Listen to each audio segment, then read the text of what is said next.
It's me. Remember me? I haven't been on for 6 weeks, but I'm back. Or is it more than 6 weeks at this point? I don't know. When was the last one? Was The Hobbit the last one you were on? I think. Let me check. You weren't here for The Good, the Bad, the Ugly. You weren't here for Planet of the Apes. I was going to be here for Good, the Bad, and the Ugly. I watched the movie, but then I overslept. No. You overslept, then watched the movie as we were recording. I thought you guys were going to wait for me. But, yeah. First 2 episodes I missed, though. For those who didn't catch it, I had a lot of work for finals and shit. Yeah, I can't remember if you mentioned that or not. Now it's done. And I also died on Discord briefly. That was fun. But now I'm finally back. But Yamcha's dead. we can't get all 3 of us on an episode for. It's been The Hobbit was the last one, so it's been like 2 months at this point. Even then, Yamcha wasn't there for like the first half of the first movie we talked about. So the last time we had all 3 of us there for the whole episode was episode 3 when we did the Wind Rises. Oh my god! Because we were kind of all there for Justice League, but Yamcha wasn't there for when we talked about the Snyder Cut. And South Park was just me and you, I think. Yeah, that was just you and me. Yeah, I gotta pull Mask of Zorro, that was me, you, and Jack. Yeah, so currently, the only 3 episodes where all 3 of us have been there for the whole time is just the first 3. Oh my god. Well, I wasn't there for Godzilla vs. Kong. Or I was there for part of it, I think. I don't think so. I was there when you recorded, big surprise for everyone listening, when you recorded the part about the original movie. Oh, yeah. I came in as like a surprise thing. Yeah, I remember that. Then we just scrapped that and recorded a couple of days later. Yeah. Yeah. I wasn't here for Kiki's Delivery Service. I wasn't here for Planet of the Apes. I wasn't here for Get the Bad and the Ugly. I'm on the thumbnail for that one, so that's good. Yeah. Yeah, the thumbnail got updated for that. It looks less cursed now. Which one? The Planet of the Apes. Was it cursed before? Oh, do you not remember? Oh my god, do you not remember what it was like before? Let me find it. Oh jeez. Why is it not that? Why did you remove that? That's beautiful. I didn't. That was Yamcha, I guess, but yeah. I'm gonna be very curious to see what Yamcha does for this week's episode. Yeah. What movie? Oh, yeah, I forgot what movie we were doing. Yeah. That's gonna be interesting. Yeah. This week we were talking about Quentin Tarantino. No, that was the debate we had just now. I mean, I agree with you that he's a fucking weirdo. Yeah, he's gonna get cancelled. He's gonna get cancelled after. There's nothing that'll stop his last movie from coming out. I think he'll get cancelled right before it comes out. Even that, I mean, he could fucking die and it'd still come out at this point. Well, it'll be like you know when was it Days of Future Past that Bryan Singer got cancelled just before that came out, or was that X-Men Apocalypse?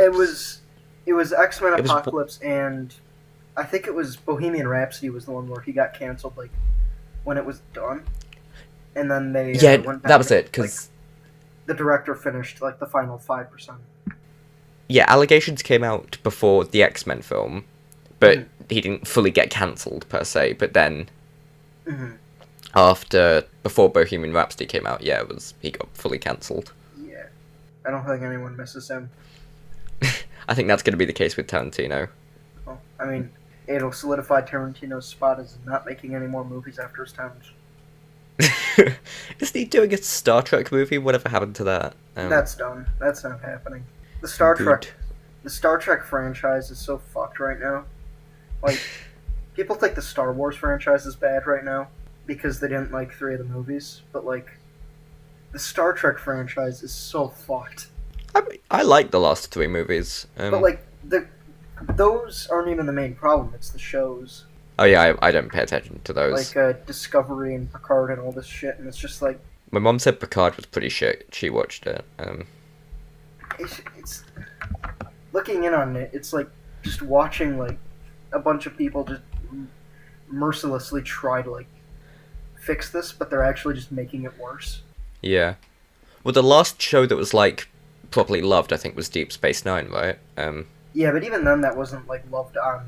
I don't think it was loved like right when it came out. are any of them really? Because I know Next Generation took like a few seasons to get. People like, didn't good. like Next Generation at first. I guess the original maybe, but even then. The original series, I think, that got worse. I think after the first two series. Yeah. I think that's what I've heard. And then the movies came and kind of gave people more interest. I think the movies are just much better than the show, just in general, for Star Trek. Although not, I for the original series, that is. I think the Next Generation show, for what I've seen of it, is better than the Next Generation movies. Well, I've watched 23 at this point, James Bond films in the past week and a half. I've watched one in the past, 3 weeks. I've got one more to go, Goldfinger, which I'll watch tonight. And then you'll be done. Then you can go again. That's the fun part. God, no, I'm not sitting through some of those again. Oh god, some of the older ones are just unwatchable, like Thunderball and Die Another Day. Well, that's not really old, that's 2002. Don't worry, I'm sure you'll watch them again at some point. I'll watch some of them again, yeah. I'm surprised there was only 2 years between Die Another Day and Casino Royale then. Because that was 2004, No, right? No, it was 4 years. Casino Royale was 2006, yeah. Yeah, that would make more sense. Isn't No Time to Die the longest gap between Bond films? Yes, the longest before this was License to Kill to Goldeneye, which was 6 years between 1989 and 1995. Gonna be brutally honest. You may not want to hear this. That movie is not gonna be good. I'm cautiously optimistic, but it is cursed. Just watching the trailers, it looks like such a, it looks like there's so much going on in it, you know? Yeah. Isn't there a new 00 agent or something? Yeah, well, cause it's 3 hours, well, it's nearly 3 hours long, it's Jesus Christ. 2 hours 40, which the longest before that, I think, is Spectre, which was 2.5 hours, so it's only a bit longer than that, but yeah. So, there's a new 007 because Bond retired at the end of Spectre, so he's in retirement at the beginning of this, so they get a new 007, yeah. So what you're saying is the long Bond movies have a great track record. Casino Royale is the second longest so far, and that's the best one, so... So it's either going to be amazing or just garbage. I think it'll probably be... I doubt it will be as good as Casino Royale and Skyfall, but I think it will be better than Craig's other two films. Which I've come around on a bit, but they're not great. I'm going to say this. I think that this last one, if it's really good, it's going to help Daniel Craig be one of the favorite Bonds for everybody. But if it's really bad, it's going to not be too kind to his reputation. Because I think that's... I don't know, because Sean Connery, he's generally considered the best Bond, although I don't agree with that, but he's generally considered the best one, and his last one, Diamonds Are Forever, that's not particularly well regarded, I don't think. Brosnan's my favourite, and his last one is Die Another Day, which is considered the worst Bond film, quite rightly. The last Bond films always have great track records. Timothy Dalton's last one was great, License to Kill. What was the other one? And Roger Moore's was A View to a Kill. Not Roger Moore, the other. You know which Bond I'm talking about. Oh, the shit one. Yeah. George Lazenby. His first and last Bond film was On Her Majesty's Secret Service, which was, pretty shite. At least he ended on a high note, the highest of his career. Well, yeah, because he's done nothing since. He couldn't go down from there. He didn't want to, he peaked. Yeah. He freely admits in interviews he had no acting experience before that movie. Why was he hired? I watched the Everything or Nothing. It was a Bond's documentary which they made for the 50th anniversary in 2012. I watched that earlier this week, and he admitted to the director I have no experience acting, but he still got the part. Yeah, good for him. I hope he's a nice accountant now or something. He's got a nice desk job. And every once in a while he'll be at a company party and he'll be like, I was in a James Bond movie once. And somebody will say, oh yeah, who'd you play? Which actor? He's like, no, I was James Bond. and then somebody moves on to another story, and that's the end of it. That's what I hope his life is like. Just fine, he's doing fine. Anyway, we've got way off topic. This is not a Bond episode, so... On the top of British white men, it's time to talk about Do the Right Thing. This is a film by Spike Lee. Many people consider this to be his magnum opus of sorts. I mean, I'd disagree on that. It's definitely not his best, I don't think. I would say it is, in my opinion, but I also think, to me, it's the most relevant and important film he's ever made. I'd say it's the most relevant today, definitely. Those last, 15 minutes are especially, especially with the BLM stuff last year. Well, I saw this movie back in June of last year when that stuff was happening. And at the time, I was just kind of watching it because I had the Blu-ray. I didn't really realize how close to that stuff it was going to get.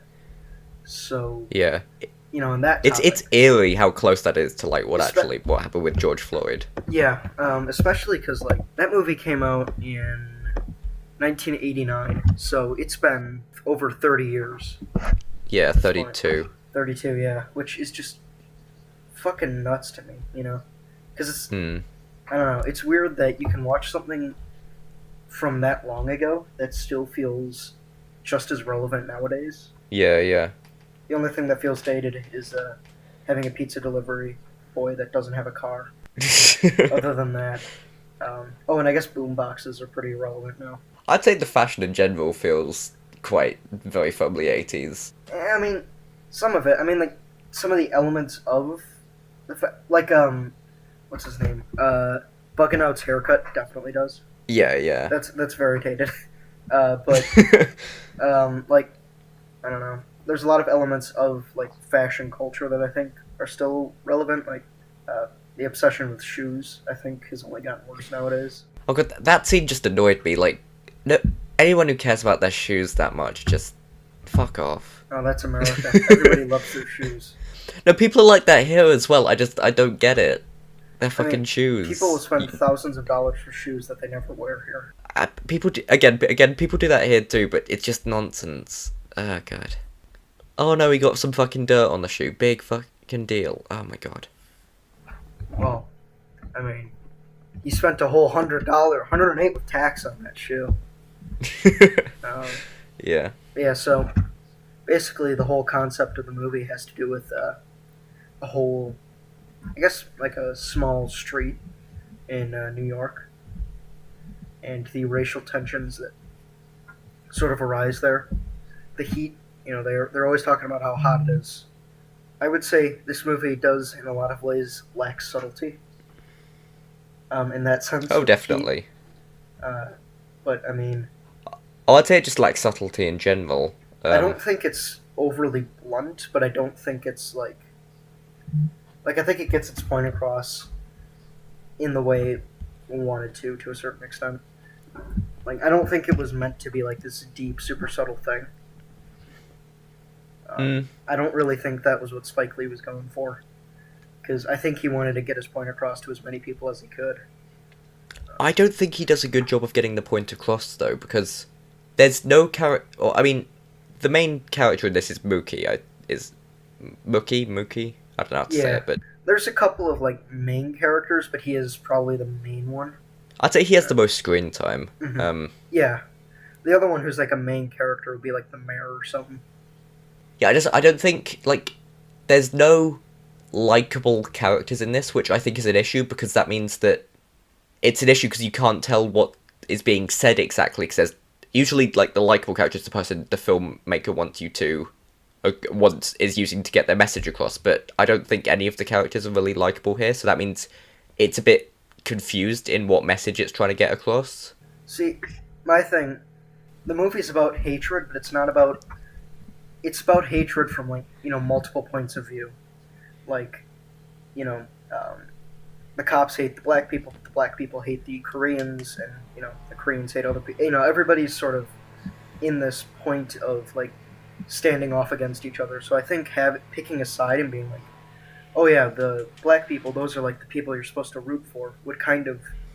And just going with that through the entire movie would kind of undermine the point of it being about racism. Because then it makes it feel the black people aren't racist, but everybody else is. The thing is, it kind of felt like Spike Lee was saying that in the movie, I felt. But the black people still are racist. They still don't like the... No, I know that, Koreans. but I didn't... It felt like Spike Lee was... I don't know, to me it just felt like... Since you're following them, it felt like he was almost condoning what they were saying. That's how it came across to me. I disagree. I mean... I don't... That probably wasn't his intention, but I think it's how it comes across. The character that I feel like best represents what Spike Lee is saying is the mayor. Yeah, probably. And I think that's... He was the one character I actually liked in the movie. I liked... Actually, I guess and Samuel L. Jackson I liked. Yeah, Samuel Jackson I liked. I liked, what's her name? What's her name? Mother Sister? Or Sister Mother? I think I remember which one you're talking about. I liked the guy, when they had the 3 guys on the red wall that they'd always cut back to. I liked the one who said... They were fine, yeah. I liked the one who said, God damn, it's Miller time, motherfucker. That was pretty funny. I mean, yeah. I think there's like a set good character, which would be the mayor, and then there's a bad character who's, what's his name? Pino is like the worst one, I would say. Yeah. And like, but yeah, like the guy who gets choked out at the end, the radio guy, this is the issue, like, am I supposed to be on, when he's in the... So in the first scene when he walks into the shop and he gets asked to turn the music off, whose side are we supposed to be on in that scene? Are we just supposed to be watching it? I would need the person's side, but it feels like I'm supposed to be on the radio guy's side. I don't know, it just... I think it's more so about seeing both sides than, like, being on one side. Not, like, saying... But, like, in, like, the riots at the end, again, like, I agree with neither side here, like, don't smash up this guy's place, but equally, you shouldn't fucking kill that guy. It's just, yeah. I mean, I agree with the point that the black people are making at the end about, you know, being upset, and that's sort of like the explosion, but yeah, don't destroy shit. That's kind of what the movie was saying at that point with the mayor. Yeah, one thing I really like about this film that I think is really well done is sort of the atmosphere that's created. I agree with that, yeah. With this small street, because, I mean, I've seen this before, so on the rewatch I was kind of also eyeing up the background, and I love how, as a viewer, you can get a very good sense of what the layout of the street is. Because, you know... I didn't really get that, to be honest. I mean, like, in the background of Sal's Pizza, you can see the red brick wall that the 3 men always sit on, and you can sort of, you know, when the movie cuts different shots... Maybe I'd pick that more up. I think I'd pick up more on that in a rewatch, maybe, but I didn't get really a sense of that in... Because this was my first watching of it, I didn't really get that. I also have to add, I really like how, again, in those scenes where you'll see background things, you'll also see the main characters that aren't really, like, in those scenes, just walking around in the background. So it still makes it, you know, you're seeing recognizable people and you're getting more used to this environment. Like, sometimes you'll just see the mayor walking around in the back. Or, you know, someone else will just be kind of someone who you'll recognize is just walking around in the background. And I think that's an interesting little detail, because for most movies, when you're doing, like, background extras, that's not a top priority. Though, I will note, they definitely did not have the 3 men on the red wall there all the time, because you'll see them on the wall in background shots, and it's just 3 people sitting just totally still. You're like, yeah, they're not there. Yeah, there's yeah. People sitting there, or there's just nobody there, like in Raiders of the Lost Ark, where they didn't have, what's his name? The dude in the black suit. The Nazi dude. Yeah, I know you talk about... they didn't have him for one shot, so they... it's like a shot where he's in a car. So they sat his jacket down in the seat and his hat over the jacket to make it look like he was, like, sleeping in the chair. It's like that, to me. It's like, he's not really there. They're trying, though. Yeah, I mean, I don't really have too much to say about this one. I mean, another point I brought up to you earlier is I really think the movie would have benefited from someone other than Spike Lee playing Loki. I will agree with that, yeah. I don't think he's as bad as you say he is, but I don't think he's... I think compared to the rest of the cast, he's not particularly great, you know? I think he was just really wooden throughout. I think the rest of the cast were all, like, really good in their roles, but he just stood out as pretty shit. I wouldn't call him shit. I think he does a good enough job, because, I mean, I don't know, a lot of his stuff is more so just interacting with the other actors, like on the street or other scenes. And I think in those scenes it doesn't really stick out too much, but his dialogue delivery just is not as good. I just think a better actor would bring some more nuance to the Mm-hmm. role, which I think would allow for better the point to be got across better. I think. I was gonna add this. I don't think that character in particular needs too much nuance because, to me at least, he feels more like up until the end when he does something, he's sort of in the protagonist sense, he's your way of seeing the movie. You sort of see this world through his lens, and it's sort of the whole movie's him being pretty much neutral. Just trying to, be in the middle until at the end he's finally, forced to pick a side and choose what he actually believes in. Kinda, yeah.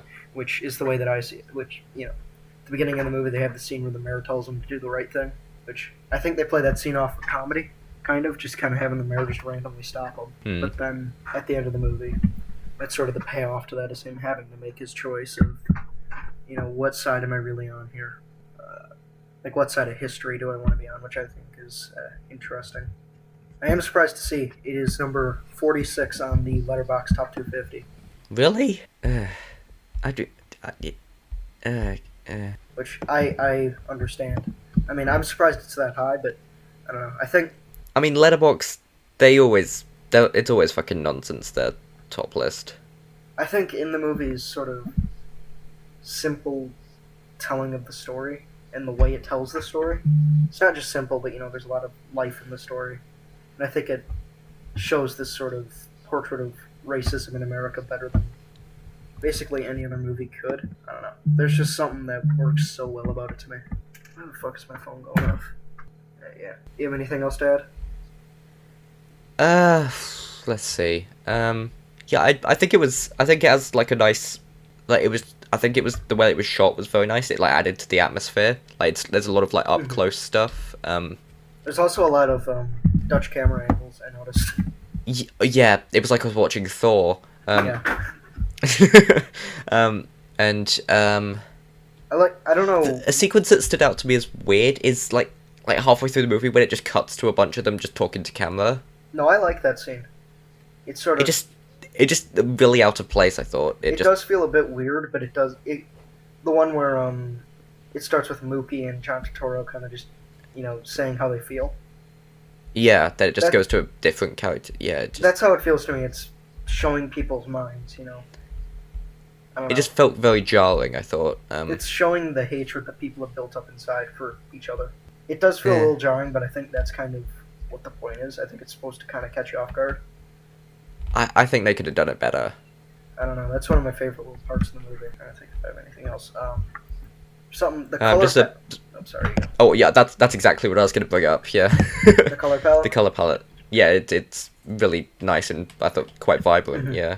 There's a couple of different versions of this movie that, I think I watched the 4K disc. I watched whatever version's on Netflix. It was probably the 4K one because the Criterion one's different. That looks different. How so? Hang on, I'll pull up a comparison. Okay, so it says 2019 Blu-ray, and that's the Criterion one, to be specific. Okay. I believe. I'll have a look. But I watched the 4K one specifically. Okay, so the Blu-ray seems a bit more vibrant. The 2019 one? Yeah. I will add that, in my experience, the 4K one does have a bit more color. I think that may be... Because you can't really get the HDR quite right on these videos. So that may be HDR, taking an effect. But yeah, you can definitely see the Criterion's probably the best one. The Criterion one looks like the brightest. Mm-hmm. Someone in the comments said it captures the heat the best, which I think is a good way of putting it. Yeah. Because that's obviously, the point of the color palette. But yeah, I do like the 4K transfer for that one. And that's a good channel to hold on to because it will help you. They do a lot of comparisons for transfers so you can know what's good and what's shit. Okay. Thankfully, the Raiders transfer is very good, I will add. The Indiana Jones ones are good. But that's off topic. We should do an Indiana Jones episode at some point. Maybe I would like to, tying because into 5. I would like to talk about Kingdom of the Crystal Skull sometime. Because it is not as bad as everybody says it is. I mean, I agree with that. It's not terrible. It's just not very good either. It's bad, but it's not terrible. I will say. That's my opinion. I don't know. I like the first half. Yeah, I mean, I'd rather talk about the good 3, but yeah. When you get to Mutt Williams swinging on monkey bars and shit, then it just kind of loses me. Yeah. Yeah, do we have anything else to say about Do the Right Thing? I guess we should give the scores. Oh, and also, I gave it a... Oh, yeah. What were you saying? The best part about the movie is seeing Giancarlo, what's his name, Esposito, in a role that's not a villain. Yeah. I mean, I think the only thing I've seen him in before this was The Mandalorian. I've seen him in... He's in The Boys, which he also plays a villain in that. I haven't seen that. That's a good show. I would recommend that, but he also plays a villain in that, and then he's in Breaking Bad, where he also plays a villain. So. Oh, he's in The Usual Suspects, apparently, which I have seen. I can't really remember him in that. He's getting typecast as villains, which I think is a shame. He seems like too much of a fun person to be cast as a villain. Yeah. But I mean, like, he's so good at playing like a stoic villain that I can't really blame people. But I don't know. Give him. Yeah, he's good in Mando, I think. He's a great choice for Moff Gideon, but yeah. I mean, at some point, I'm just gonna get sick of seeing him as a villain. Because like, literally watching The Boys and Mandalorian, it's the same fucking character. Like, it's the same thing. Like, come on, people. You know, it's such a shame. But yeah. So, what did you give this out of 10? I gave it a 9. It was a 9, then it was a 10. Now it's back to a 9. Oh, this has gone down. Yeah, I gave this a 7 out of 10. Yeah, it's good, not great.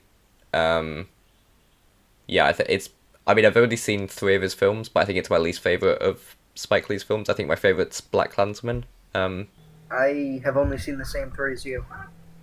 Black Klansman, The Five Bloods, and Do the Right Thing, I think, is my ranking. Mine... Of those 3. Do the Right Thing, then probably Black Klansman, then The Five Bloods, but honestly, I'm not sure. It's been a while since I've seen Black Klansman or The Five Bloods. I watched them both at some point last year. Yeah. I saw Black Klansman in 2018. Oh no, I saw it in 2019. Last, I think. But I had seen it first in 2018, but yeah, like the last time I saw it was 2019. It's funny. My favourite one is the one that, like, one of the 2 main characters is a white guy. Coincidence? The one that you like the least is the one that villainizes the white people the most. Well, I shouldn't say that because one of them involves the KKK, so I probably shouldn't say that. That's a good point, yeah. You like the one that has the most white people and also hates the most white people. Yeah. Right, so on something else. We both watched fuck, what was it called? Loki? A Quiet Place Part 2. We could do both. Yeah, let's talk about both. Let's do A Quiet Place both first. At the same time. Right. So, what do you think of A Quiet Place Part 2? Well, should we talk about the first as well? Because we both watched that for the first time recently. Oh yeah, why not? What do you think about The Quiet Place Part 1? It's okay. I mean, yeah, that's my thoughts. Yeah. It's a really good concept for a movie that I just think doesn't.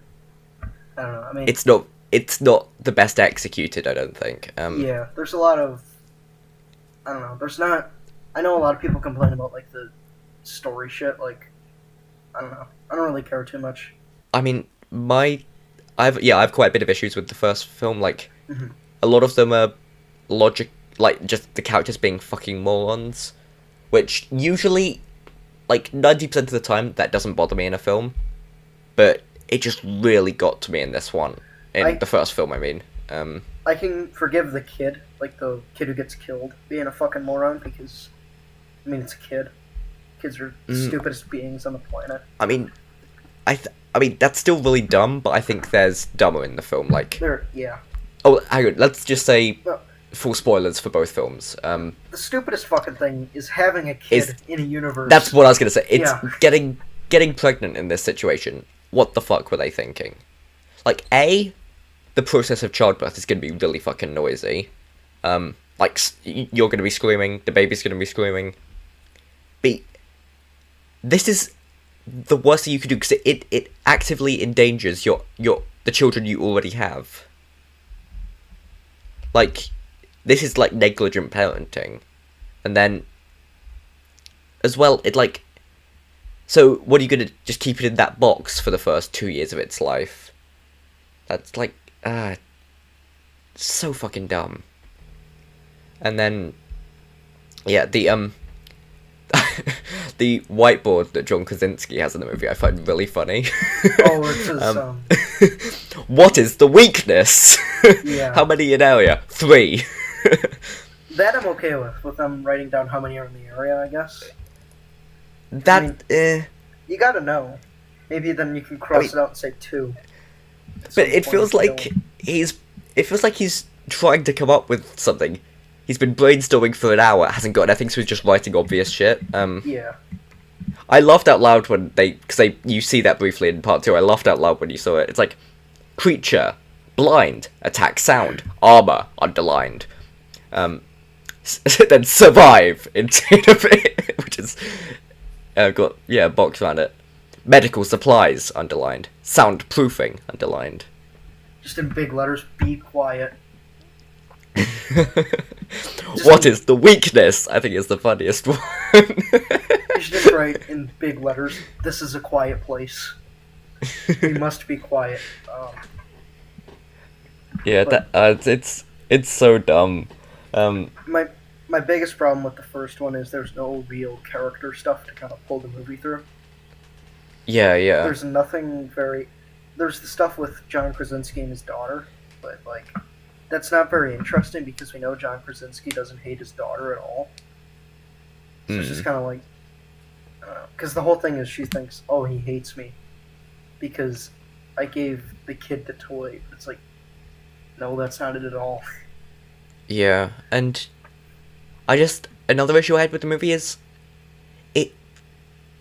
the like sound mix of it wasn't really very quiet at all. Like, it just felt like a normal movie, like, I don't know, a normal movie without dialogue. Like, the rest of the sound felt just like the same to me. Like, there were like, jump scare sound effects and shit. It didn't live up. It didn't follow through on its premise, I don't think. Oh god, the jump scare sound effects.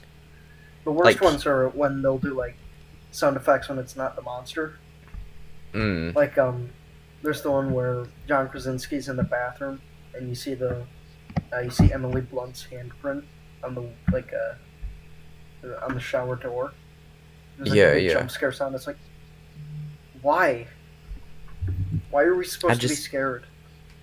And yeah, I mean, the only time they do something interesting with the sound is with the deaf kid when it switches to her perspective, which I've been kind of spoiled for that when they did it excellently with Sound of Metal recently. I think they did that really well, but yeah, that was done quite well in A Quiet Place, which I guess came first, so I should be giving the credit to that. But yeah. No, you should always give credit to the thing you saw it in first. There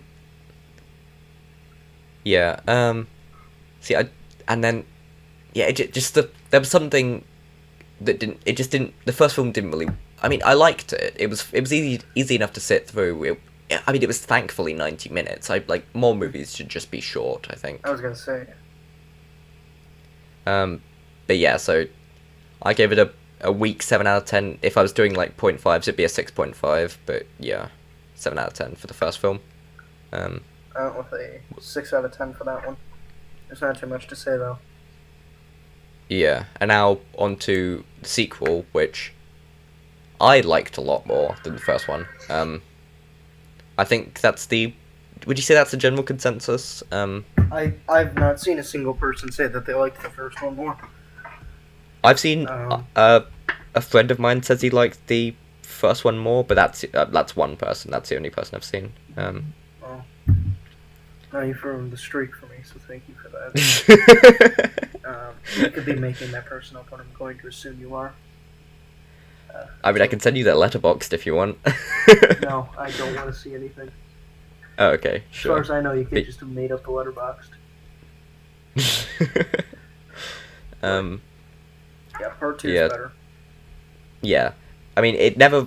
I think you said this, but it never really... I think you said this in your review or something, but it never really surpasses the first 10 minutes, but it just in general, it's a lot better, I think. Oh, yeah. It's not better. The first 10 minutes are fucking fantastic.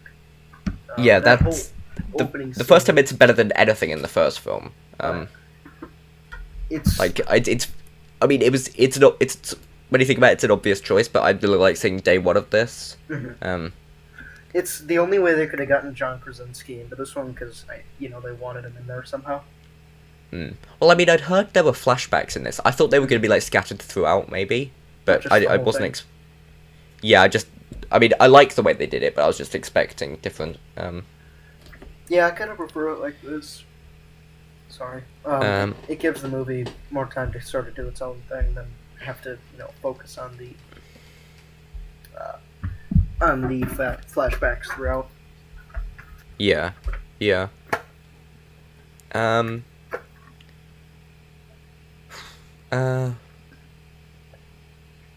so, like, I liked the... I mean, I'm not a big fan of the game, but I like the Last of Us vibe it went for. Well, I don't know if it was actively going to that. If a game doesn't grip me after, like, a couple of hours of gameplay, it's not gonna... I mean, they don't deserve... That's gripping. No, it wasn't. It is, trust me. It took me a few tries to get through the game, but the story does get gripping. Once you get through the first season, it gets really... Like, you start getting really invested. Well, you haven't finished the first season. I don't know, however far I got in 2 hours, I don't know how far that is. That's like the intro, basically. Yeah. But... Yeah, so it was a nice Last of Us vibe it went for, like, that, Yeah, and I liked the addition of Cillian Murphy. He was He's nice, good, like, in addition to the family, it was nice to have another character. Well, and you get the guys at the camp at the end. That whole camp scene at the end was great, too. Yeah. Although, I did think the ending was a bit abrupt, which... I didn't mind it, I don't know. I liked the... Which, I mean, I'm pretty sure they're doing a part 2. No, part 3, I mean, oh, so... Yeah, it's already announced at this point. So, they're doing a spin-off. As long as... yeah, I heard about that. Honestly, I think a spin-off in this universe could be really cool, like, following a different family. Just, like, this concept, I think, would just lend itself to a bunch of different stories in this universe. I hope after part 3 they're done with this family specifically. Yeah, same. Just do it in, I don't know, I mean, you could go to another country, you could go, I don't know, just even a different part of the US. It just somewhere else, different take on it. I think one of the best parts about this part 2 is all of the horror set pieces in this film are really effective. Yeah. Like, there's not one that kind of sticks out as not very interesting. Like, the stuff on the dock was really cool. Yeah, although I thought it was quite I mean, as soon as they did the dive sign language thing at the start, I would predict, that was very obvious that it would come back at some point. I thought, that's not really a complaint, that's just something I noticed. I liked, obviously, the opening scene and then the island scene, though.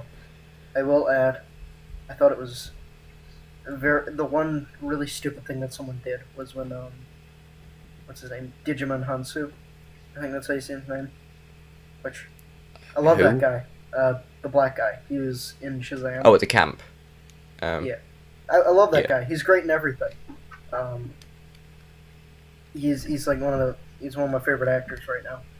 When he just says, "No, fuck this," even though I'm in a place that's totally safe, I'm going to leave and go Yeah. help the people who are all dead, and then he immediately dies. I'm like, what the fuck are you doing, man? Yeah, that was quite dumb. Another thing, I mean, I think it was. It didn't really make much sense why Emily Blunt went all that way just to put that ring on John Krasinski's grave. No, it was on the son's grave, wasn't it? I assume she was still on the way. Like, I think because she was going to maybe because that's if I recall if I recall correctly, in the original film, they're on that pathway after coming from the shop, from that pharmacy. Maybe. Oh, so It's on the way, yeah. Is the implication that the grave is where he died then? Yeah, that was where that was on the way from the shop. Then that makes sense. Okay. Because that was where the daughter went in the first film when she was mad at the dad. She went out to the grave, which was on the bridge. Oh yeah, yeah. So yeah, it was just on the way there, I guess. Hmm. Which I don't know why you'd want to set up a grave all the way out there, but whatever. Yeah, it feels weird. Yeah. Just set up a memorial at your house. That way you don't have to go anywhere. Is there any reason they had to leave immediately? I guess the monsters like were coming from the film. But they soundproofed they were soundproofed in the basement with the mattress over the top, wasn't it? Clearly, there were more than 3. Yeah. Well, I think he crossed out and put 5 on the whiteboard at some point. Yeah, he was fucking wrong. There's probably like 100 of them. Can't wait for a Quiet Place 3 when they're just gonna be mowing them down. But what was I gonna say? Completely forgot what I was gonna say. Shit. You say something. I don't have anything to say. I don't just say anything. I'm just I completely forgot what it. So. Say something. Come on. Well, anybody see the Space Jam trailer? I'm very I am weirdly hyped for that movie. It's gonna be Why?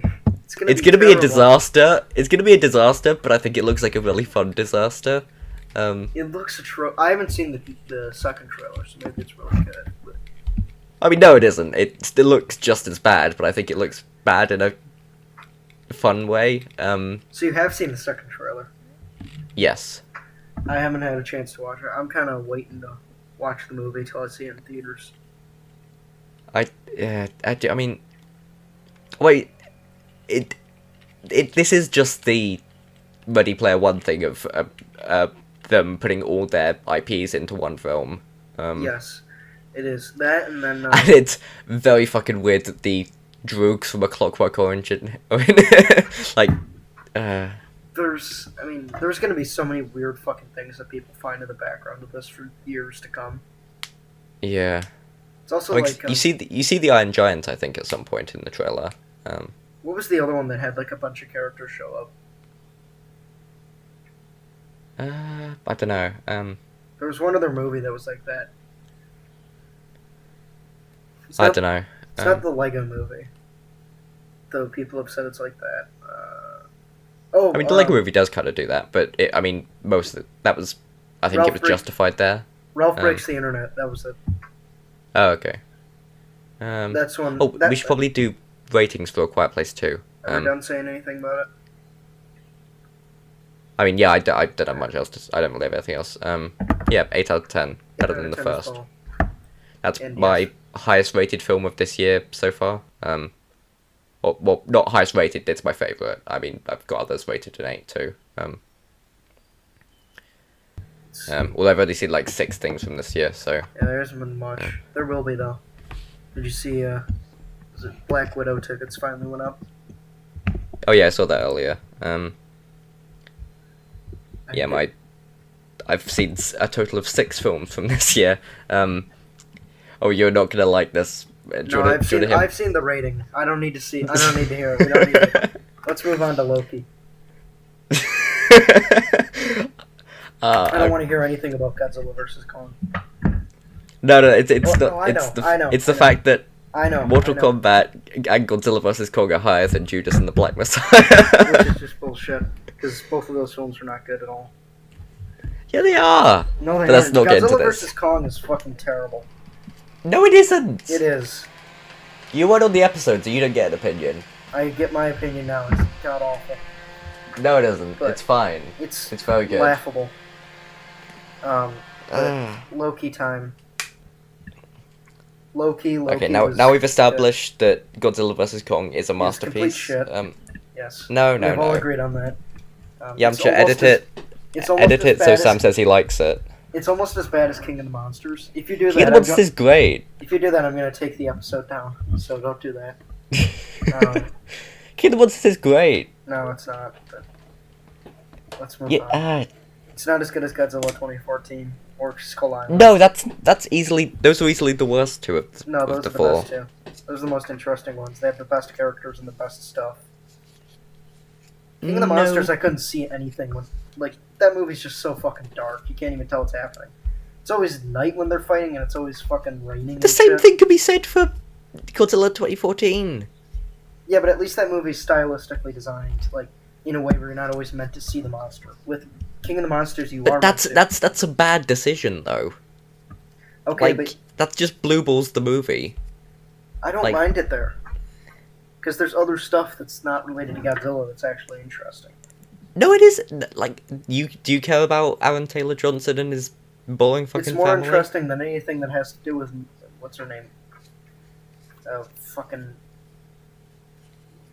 Fucking whatever her name is from Stranger Things. Oh, Millie Bobby Brown. Yeah, her. It's more interesting than anything that has to do with her in that movie. I disagree. I think it's on the same level. No, she's fucking terrible at that. I don't think she's very good at all. I mean, I don't think she's very good, but I think it's just as uninteresting as the stuff with Aaron Taylor Johnson and Elizabeth Olsen. At least Aaron Taylor Johnson has 15 minutes of Bryan Cranston stuff. He's the only interesting part of that movie, and they kill him off after like 30 minutes in. Yeah, but he's in it, so. Yeah, but not like enough. He's in it more than Godzilla, which just. He's not in it enough. No, that's not true. Godzilla's in it for like 6 minutes. Yeah, but it's what you do with those 6 minutes. Not much. They didn't do anything. They had the scene where Godzilla shoots the atomic breath down the monster's throat. That's the one moment of fun in the movie. That's like the one moment of. That is cooler than anything else that has happened in the MonsterVerse. That is the only. No, it isn't. That is the only fight thing in the MonsterVerse that has gotten me to jump out of my seat. Everything else, I've been fucking bored. That was so fucking cool. Seeing him charge up and just mow down that dude's throat, rip it open. That was fucking awesome. And then everything else is just, he's punching the big monkey. He's punching Ghidorah. Who cares? Wait. We did not just talk about Godzilla for like 10 minutes, everybody. Edit Sam saying he loves every Godzilla film. I have not seen any Godzilla movies ever. I don't know what Godzilla is. Anyways, Loki, a thing that I do know what it is. Pretty good first episode, I thought. Yeah, I liked it much better than the first Falcon Winter Soldier episode. I think it's definitely I liked the first episode, the premieres of both the other shows, but I think this is the best first episode so far. I could see this being the best show of the three, I think. I did have a few problems with Loki so far.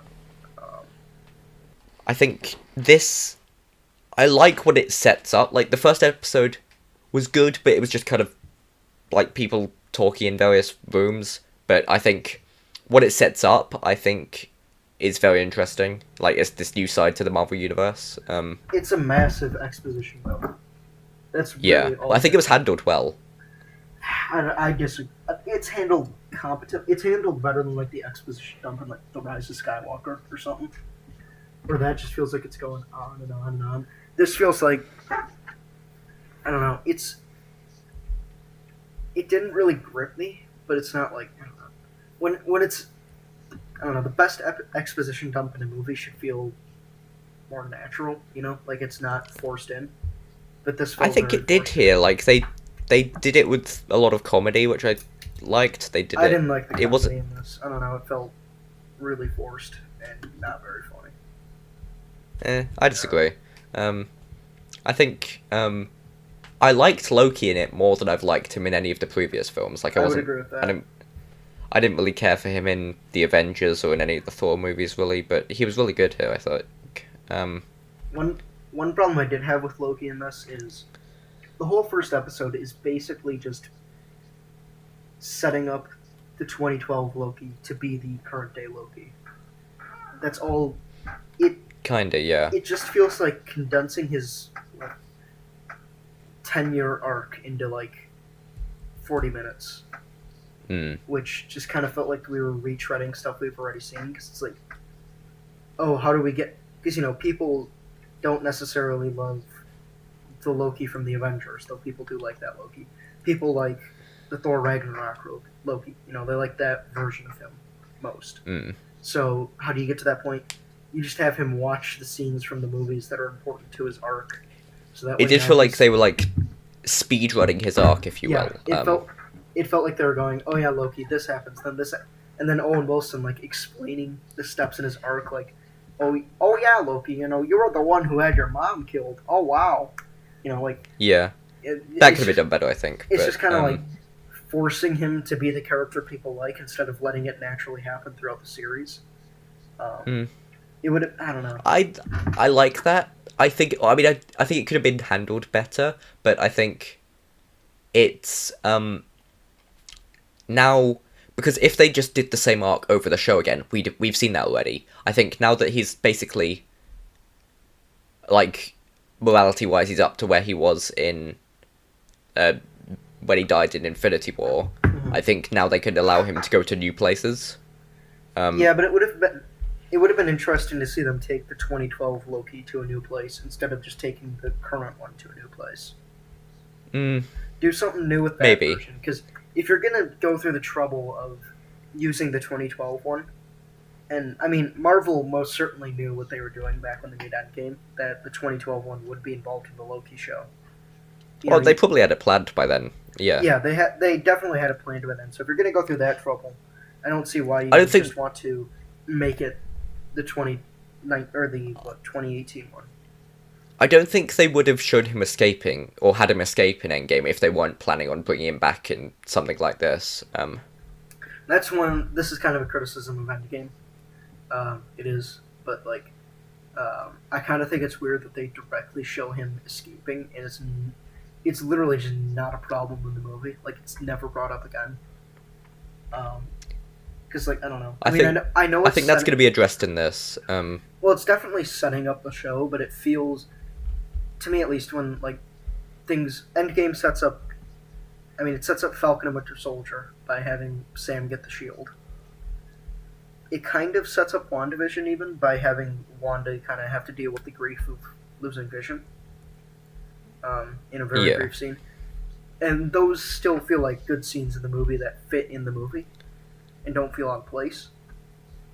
But this just feels like they're cutting to it, and you're like, oh, okay, is this just them setting up things for another thing, or is it actually going to be important to the movie?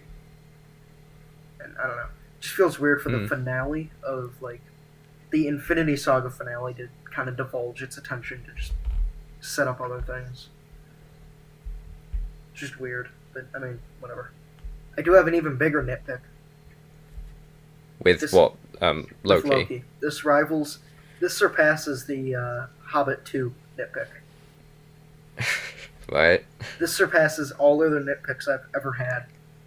Is it to do with Owen Wilson? Because I kind of have a nitpick with this as well. No, it's to do with the DB Cooper scene. Oh, I really liked that. I thought that was really fun. Here's the thing: I am a big fan of the DB Cooper story, like the real life story. Yeah, same. I know the story. Yeah. I have found I found basically every detail I could possibly find about that story on the internet. So, when I found out they were showing that in the show, I was excited to see, are they going to fuck it up? And they fucked it up. they showed someone saw him jump out the plane. Is that the Yes, issue? that's my issue. Yeah, because that didn't happen. No one saw him jump out the plane. No one saw him jump off the plane, and yeah, I did notice that, but it didn't really take me out of it. I just kind of accepted it. It bothered me. I was just like, why are you doing this to me, Marvel? You were so close to making it perfect. And then you had to I do show like him. that you just did that for a bet. What'd you say? I did like that they just did that for a bet. I do have to add, one other thing I really liked, they did get one thing very accurate, which is that some of the money that D.B. Cooper stole has actually been It wound up found. in a river, didn't it? Yep. And they showed the money flying out of the briefcase. Yeah. Yeah, they found some of the money because they marked the serial numbers. I think that they. Yeah, because like those banks have like set money for situations like that where they keep trace of what it is, like what the numbers are. So yeah. Yeah, it was found. It was a river, right? It was found. Yeah, in, it was like I think, or like right in a river, like kind of on the beach or something like that. But yeah, good job, kind of. I also have to add, I think that scene feels a little out of place because it felt like it was part of a montage where it was like, oh, we're going to see 2 or 3 fun Loki adventures. It did, yeah. I do really like there's the, I don't know, I wouldn't say famous, but there's like the sketch of what DB Cooper looked like. I think Loki looked a lot like that in that. Tom Hiddleston is perfect for the role. Yeah. Like if they made a DB Cooper movie or something. He'd be fucking perfect. Like the way they did his hair and everything, I think that looked very similar to that drawing, which good job on that. But yeah, that the person seeing him jump out the plane I did notice that was a bit inaccurate, but yeah, I can go with it. It's fine. Oh, and also, didn't he have two parachutes? I think he had something. For they asked for. Yeah, he asked for two. Yeah, he asked for 2 parachutes because I think he wanted to make it so seem that like they he was taking wouldn't. a hostage, yeah. Yeah, so they wouldn't sabotage the parachute.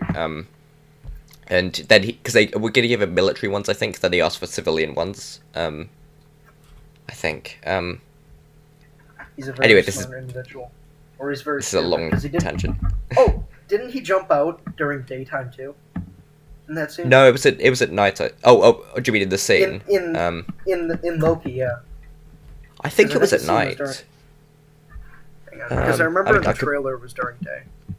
I'll pull up. I haven't watched any of the trailers. Yeah, I know in the actual story it's at night, and I think it was at night at the show. Hang on, I'll pull it up. Where is it? Yeah, a lot of the show is just Loki sitting in a room talking to Owen Wilson. Oh no, that is in the day. Yeah. Yeah. Which that's a bit inaccurate as well, I guess. Yeah.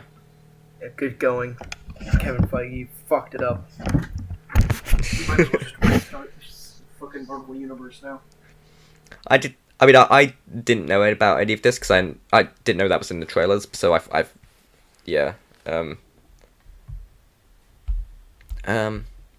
Okay, so mine. Well, it's not really a nitpick. It's just something that like bothers me. It's like Owen Wilson in this, the way they've got his hair and everything, it looks so similar to what Howard Stark looks like in Endgame. Yeah. I don't know if you've. Yeah, that's a good point. Like, it's just a bit jarring. I think. Like, yeah, it's just weird. I think. Maybe it's intentional. Maybe they're leaving. He's secretly something. Howard Stark. Well, if they are, you heard it here first. That would be amazing. He's actually Tony Stark. Yeah,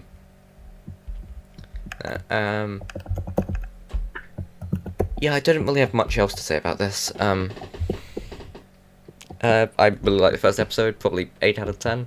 I'd probably go 6 or 7, probably 6. I don't know. Too much of it was just exposition that I didn't find interesting, but I mean I liked it. But I just like this new aspect to the Marvel universe that it's setting up, like, and they're finally like properly introducing the multiverse, which is nice. It's got a lot of interesting concepts, but I like it more for what it's set for the rest of the season. It sets up, I think, and I like that this is all going to be 6 episodes, right? Is it? I think it's going to be 6 episodes, like Falcon and the Winter Soldier, which I like because I think WandaVision you could have cut maybe 1 or 2 because it did get a bit fillery. I think.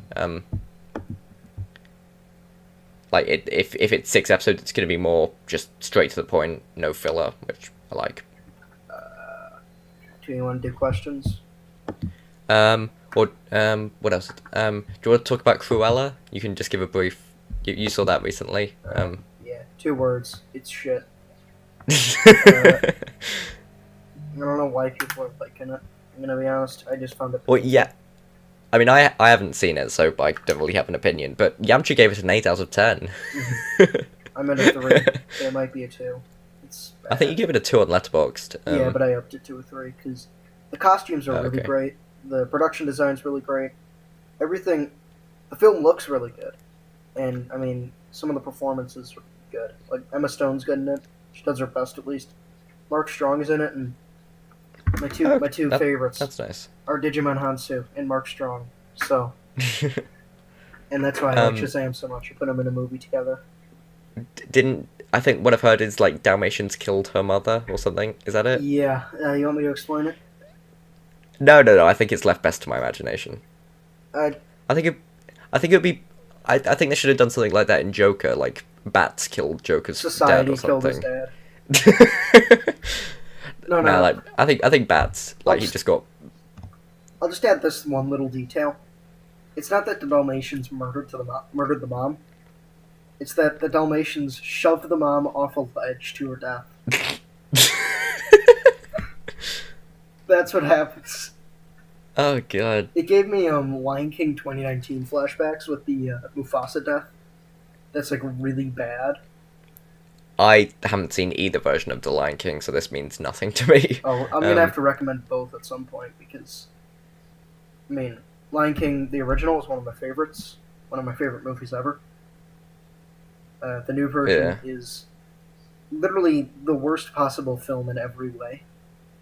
It's like It was Jon Favreau, wasn't it? Yeah, it's like Jon Favreau looked at The Lion King. He looked at every individual aspect of that movie and said, how can I make this worse? Isn't it like a basically shot for shot? It's just like somehow 20 minutes longer. It's 20 minutes longer because they added in more stuff with the female lions. Okay. More literally pointless stuff where there's like one extra song where I think it's Beyonce has like a song now. Okay. But like every scene that is in the original is here. And pretty much all of them are shot-for-shot remakes, except with worse jokes, worse voice acting. Even fucking James Earl Jones, who still plays Mufasa, is worse in this. I mean, he is getting a bit old now, so that's understandable. Like in Rogue One and Rise of Skywalker, like you can tell it's not the same voice when he voiced Darth Vader in Rogue One. I was laughing because it's like. That's not Darth Vader. It's real bad in Rogue One, yeah. It's like they used like a Halloween, like the Darth Vader masks with like the voice. Like, yeah. It's like that. That's what it sounds like. Not even gonna get to how the costume looks in that movie, but And yeah, the eyes are weirdly transparent in Rogue One. The whole costume. You take a costume in a 1977 movie. Shot on film with a very specific style. Then you plop it into a movie made in 2016, shot on digital with a completely different style. And it just doesn't look right. Yeah. You take the Darth Vader suit and you put it in a gritty war movie. Or gritty in quotations. But you put it in that movie in that context. It just looks goofy. I mean, it's not so much that, it's just just the kind of eyes looks are off. transparent, yeah. The eyes, yeah. To be fair, they were fairly transparent in the original film. That is accurate. Although you can see his eyes. That's also an issue I have with that. I don't really like how Vader looks in A New Hope in general. Like especially in the first scene, the fake just looks like the scene looks like a bit of a fake knockoff kinda, the suit. Yeah, but that's nitpicky and completely irrelevant to what we're talking about, so yeah. Okay. See, that's... We're getting... Oh, yeah. So what were we talking about again? We were talking about Cruella, I think. Oh yeah, it's shit. So what was it? 3 out of 10 you gave? Yeah, I mean, costumes are great. Makeup and hairstyling is great. I have no doubt, even at this point, it's gonna win costume design at the Oscars. Just because. I mean, I'm not gonna make any assumptions yet, but I don't know. Seeing the movie, any movie that's about like dresses, because the backdrop is about like dresses and shit. You know, like about like Cruella trying to be like a dress manufacturer or something. So there's like tons of like really unique and interesting designs throughout the film. Some that like Cruella wears, some that are just on mannequins that are all like eye catching and shit. So that's where that's coming from. And then I don't know if it'll win makeup and hairstyling, but it might. I mean, if Suicide Squad can win that award, anything can. Suicide Squad, that one for Killer Croc, didn't it, mainly? Pretty much, yeah. Even though Killer Croc didn't even look good. I mean, it's not a good design, but I think it's, like, realised well, I think. I from like, I think it looks goofy. From what I've seen, yeah. Alright, do you want to do some questions, then? Okay, we've got one that I can actually answer so far. So, from Watto Quatto, what are you hoping to see from E3? I forgot that was this. That's like this weekend and like next week, isn't it? Should we go? I almost want to go panel by panel for this one. That's a good idea. Do you have a list of all the panels? Because I don't know what. So, let's see, Saturday. So that's tomorrow. Holy shit. The only big ones, Ubisoft. I'd like to see some of their Star Wars game, but I doubt they'd show it this early in development. I think that's only big in development, so I got nothing. I mean, I'd like to see it, but yeah, I doubt we will. Devolver Digital. I don't know. I don't even know what they do. That's one that you're gonna want to watch because they do the stupidest fucking like panels, but it's always so fun. It's intentionally bad, but like, it's great. Then the only other big one for that day is Gearbox. Probably some Borderlands stuff, but that's about it. Yeah. Then Sunday we have the big one that I'm looking forward to, Microsoft and Bethesda. That'll be interesting. Because I'm certain we'll see some of Starfield with Bethesda. Starfield's probably gonna. I think the two big games are gonna be Halo Infinite and Starfield. Probably, yeah. That's. Wasn't Halo Infinite supposed to be out by now? It was supposed to come originally. Out day and date with the Series X. that didn't happen. No, now it's coming out. I think the rumored date is November 15th because that's like the 20th anniversary of Halo Combat Evolved. Oh, okay. So that's what they're planning on doing. But yeah, I'm guessing that Starfield will release next year at some point. So I'm assuming we'll see Starfield with Bethesda, which, I mean, I'm also Elder Scrolls and Fallout, but I'm a big fan of Bethesda's games. So yeah, I'm looking forward to Starfield. Maybe we'll get something for Elder Scrolls 6. I doubt it. I don't think so. Even just a title or something. I don't know. I think they're going to want to focus on Starfield as much as they can. They don't want to... Maybe, yeah. Because that's a new IP. If it was like Fallout 5 we were dealing with, then sure. But like, we're dealing with a new thing. Yeah. I think the nice thing about Microsoft's panels in the past has been... It's always been the... sort of the third-party developer panel where like developers that didn't have a panel on their own would come to like show their stuff. Oh, actually, that's a good point. We might be seeing some of... Because I remember the Skywalker Saga got announced at a Microsoft panel, so we may see more of that then. I would not be surprised. Which I'm really hyped for as well. There's probably going to be a ton of stuff there.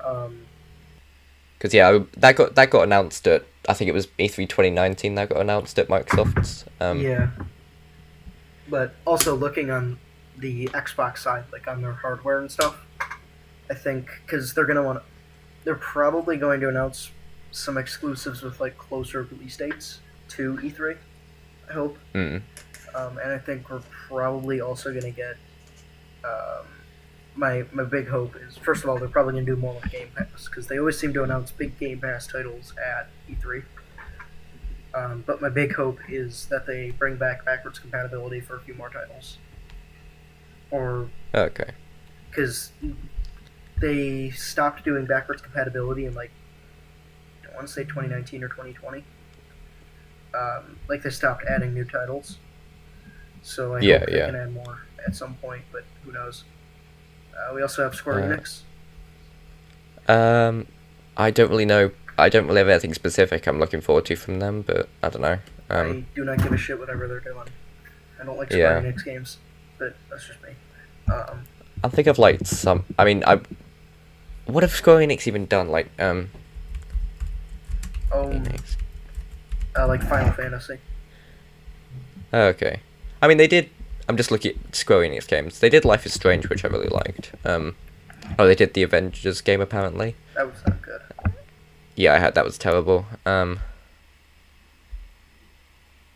they did Shadow of the Tomb Raider, which is the one in that trilogy I haven't played yet. We've got some fucking bangers on Monday's panels though. Okay. Yes, there's. We got Verizon. Isn't that a mobile company? Yep. Right. In television, the people who made consoles in the 70s. Yep. Take-Two. I don't know. Who are they? Like 2K or Rockstar. Oh, okay. Oh, Rockstar. Okay, that might be interesting then. So we're not getting GTA 6. Let me just say that. Well, I know that, but like maybe they'll do something with Red Dead. I don't know. My biggest guess is, my biggest hope is BioShock 4. I would doubt that. Well, it's in development. We know that. Oh, okay. It's been confirmed for a while, but like we just haven't seen anything from it, and it's weird because it's probably been in development for at least 4 or 5 years at this point. But like, we haven't seen anything. We just know it's coming. So I just want to see Mythical Games. I have no idea. Indie Showcase. I don't care. Venn. Isn't that a type of... That's like a type of diagram, isn't it? Capcom. I'm excited for. More Resident Evil, please. I do have a guess, actually. Yeah? Resident Evil 4 remake. Because we know that's coming, but... That would make sense, yeah. And there's like a Resident Evil spin-off game that came with pre-orders or purchases of Village. That hasn't come out yet, so we'll probably see something from that, but... yeah, Resident Evil 4 remake is probably going to be the big thing. That and probably Devil May Cry. Yeah. Razer, they do hardware. What? Okay. Tuesday, Nintendo. I'm hyped for that. Switch Bandai Namco. No, we got a lot to talk about with Nintendo. Oh sure. What do you think we'll see? Do you think? If we don't see it by then, we'll see the Switch Pro. I think we'll see whatever their big holiday game is. Well, I guess their big game is Pokemon, so we'll probably see some Pokemon. Oh yeah, Zelda. more Pokemon. Yeah, I think we'll get something about Breath of the Wild 2 and I think something else because this is the anniversary Zelda year, so I think we'll see something. They're definitely gonna. We'll see Breath of the Wild 2 and something else Zelda related. I think. No, they're gonna take 10 fucking minutes to focus on Skyward Sword HD. I still need to pick that up. What else? I mean, I don't know. Maybe they'll announce some Mario game or something. I'd like a new 3D Mario. It's been a while since Odyssey. I think we'll get Odyssey 2 at some point. I really want that, yeah. Because, I mean, Odyssey's my favourite 3D Mario, I think. My favourite's Galaxy, to be honest. But I have not played Galaxy 2. I'd say Odyssey is the best, then Galaxy, then 64, then Sunshine. I haven't played Galaxy 2 either. 3D World's pretty good, actually. I haven't played that. I'd say 64 DS I'd put above Galaxy, because that controls actually semi-decently, unlike the 64 version. Nah, I do not like having D-pads. It's annoying having to use the D-pad, but I think the camera's better in that. Yeah, but D-pads, that's all. I mean, you could control using the touch screen. I that's not helping. Anyway, after Nintendo we have... Oh, actually, one more thing on Nintendo. I hope we'll get something about Metroid Prime I 4. was just gonna say that, yeah. That would be really nice. And I don't know. Do you think we'll get, just in not probably not at this E3, but do you think we'll get a proper new Mario Kart on the Switch at a point? Yes. Because do you think so? I think so. I can't see them not doing it. I'm torn because it would feel weird to have two Mario Karts on one console, but then it also feels weird to just have the one Mario Kart on the Switch just be a remake. I think we definitely will. Yeah. I can't see them not doing, especially because of how well 8 Deluxe is selling. Like, that game is still selling so many copies. I can't see them just saying... Yeah. I mean, I got it this year, so, yeah. I can't see them just saying... That and, like, GTA 5 are still just insanely, profitable. Yeah. But, I mean, GTA 5, that's, like, consistently in, like, Steam's best-selling games, like, always. That's always in, like, just in general, that's in the top 10 list for, like, games sold every week. Yeah. And Mario Kart 8's usually up there, too, so, like, I can't see them just saying... Yeah, we're done with Mario Kart 8 or Mario Kart. And the Switch, that's already got quite. That's like a lot of people have a Switch, so. Yeah. I think, maybe it's time for more Mario sports games too. I know we're getting Mario Golf. But Mario Tennis, maybe. Bring back Mario. Is it Mario Baseball? Oh. WarioWare. We gotta get a new WarioWare. You think? Oh my god, can you imagine that on the Switch, how much shit they could do with that? That'd be cool, yeah. Sorry, I thought you meant you were predicting that. Are you predicting that for... No, they'll never do it. E3? Yeah, we need it. Oh, okay. Pikmin 4, that's another one. Because, like, 3 years ago, it was apparently, according to Shigeru Miyamoto, it was almost done. Still not out yet. He said it was like 90% complete, so that last 10% has to be pretty fucking big. But anyway, so after Nintendo, we have Bandai Namco. I don't really care. Meh. Do you? Then I don't know what the fuck Eureka is. Then GameSpot, I don't care. Yeah. Oh, I'm looking through the list of games.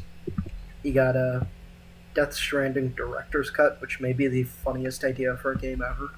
It's literally like a Quentin Tarantino director cut. Like, oh god. Because Death Stranding is 40 hours long. There's like mechanics for like taking a shower in the game. Yeah, then, a friend of mine played it. He stopped after like 2 hours. Apparently, he was just walking in a field. I played 10 hours of it, and you take a shower, and you use the bathroom, and you use your shower water and your piss to make bombs.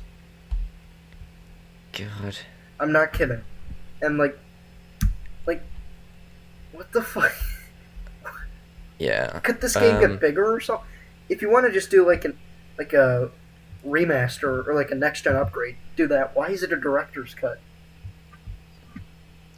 Is this like? I don't know. With that, did is this more shower scenes? Did he watch the Snyder cut and just say, "I want to do that," and then he realized? Or is it going to be just the exact same thing, black and white with some slow motion? And in 4x3. Oh yeah, that too. God, I hated Death Stranding. I'll be honest. That may be a hot take for some people. I thought it was... I mean, it got pretty mixed reviews, didn't it? Yeah, it's because I think up until then, Konami had kept him on a leash. And this was like letting the Dalmatians go kill Cruella's mom.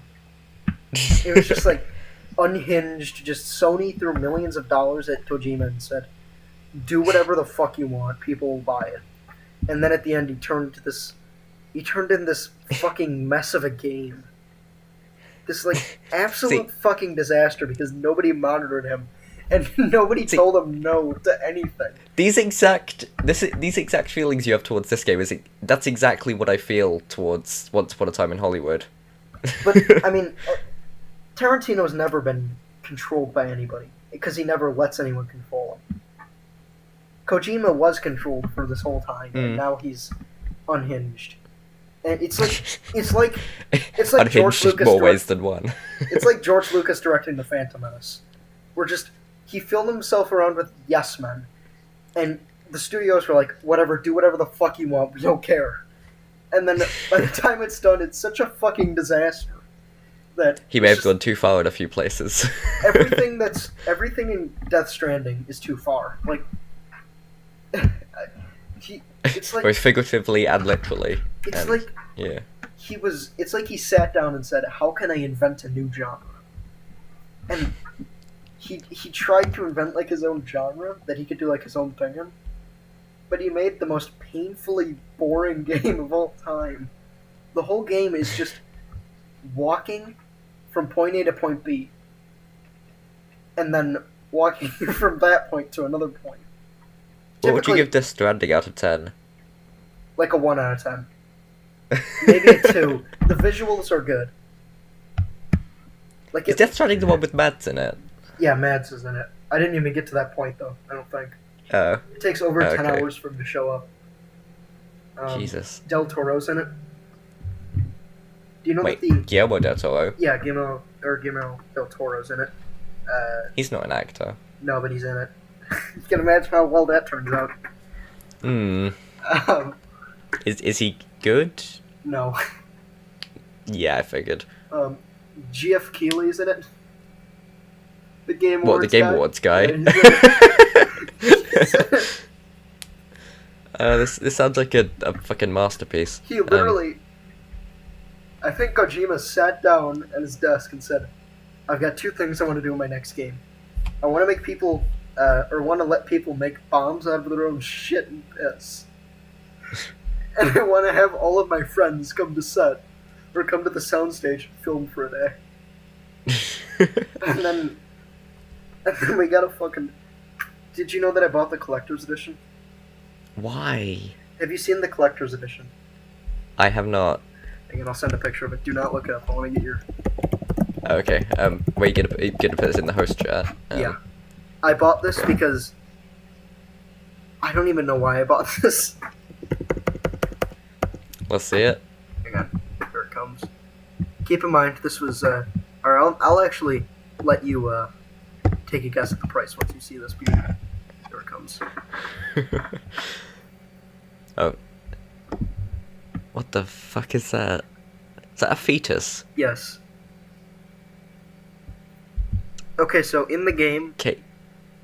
And so that's what? So it's a briefcase it comes in. Yeah. That's a steelbook down the bottom. Yeah. There's like art cards on the right. No, those are just DLC codes. Oh, okay. That's a fetus in a jar. There's tape, what? and then there's that... Tape? Tape. Tape. Who's It's... What? In the game, the briefcase, the whole game is based around this idea that you stack your shit on your back, like the briefcase.